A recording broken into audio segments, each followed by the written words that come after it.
Эрбол спорттук байдарка менен көл үстүндө машыгып жатканына 5 жылдын жүзү болду. Сергек жашоого багыттаган суу үстүндөгү спорттун бул түрү кылдаттыкка, шамдагайлыкка тарбиялайт. Ал күн сайын таң эрте минтип таза абада көгүлтүр көл бетинде кайык менен жарышат. Спортчунун алдыда Олимпиада оюндарынын жеңүүчүсү болсом деген максаты бар.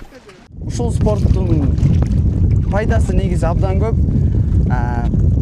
Таза абада, суунун үстүндө мындай мисалы бронха деген мындай мурун оорулары болбойт. Ушул спорт мага агайым ачып берди, көркүн ачып, кооздугун көрсөттү. Мындай айтканда 2028-жылы Олимпийский игры Лос-Анджелесте болот. Ошол жарышуудан алтын медаль утуп алуу максатым ошол. Мен аябай сыймыктанам. Бул спорт деген өзгөчө спорт. Мындай спорт ден соолукка аябай пайдалуу. Бул жерде оор жаракат алышпайт. Бул өтө жакшы спорт. Кыздарга да, балдарга да. Бул жерде бекер машыгышат. Результат көрсөтсө чет жакка чыгышат. Кыргызстан желегин көтөртүшөт ушу балдар.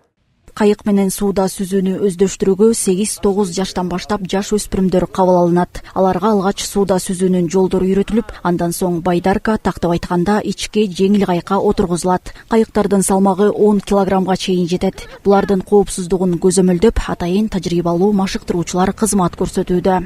Азыр чемпионат мирга даярданып атабыз. Августта өтөт, августтун аягында Өзбекстанда, Самаркандта өтөт. Кичинекей балдар бир күндө бир эле машыгат, 5 күн, понедельниктен пятницага чейин. Чоңдор биз бир күндө 2 жолу, 3 жолдан машыгабыз. Травма жок бизде. Бул суунун үстүндө таза аба. Бизге аябай көп балдар келишет.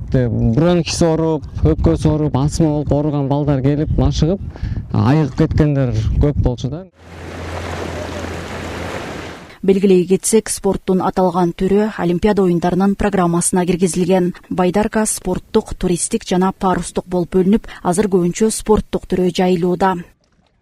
Айнура Достукбекова, Нурлан Чойбеков, Айбек Жумашев, Ала Тоо 24, Ысык көлү болсо.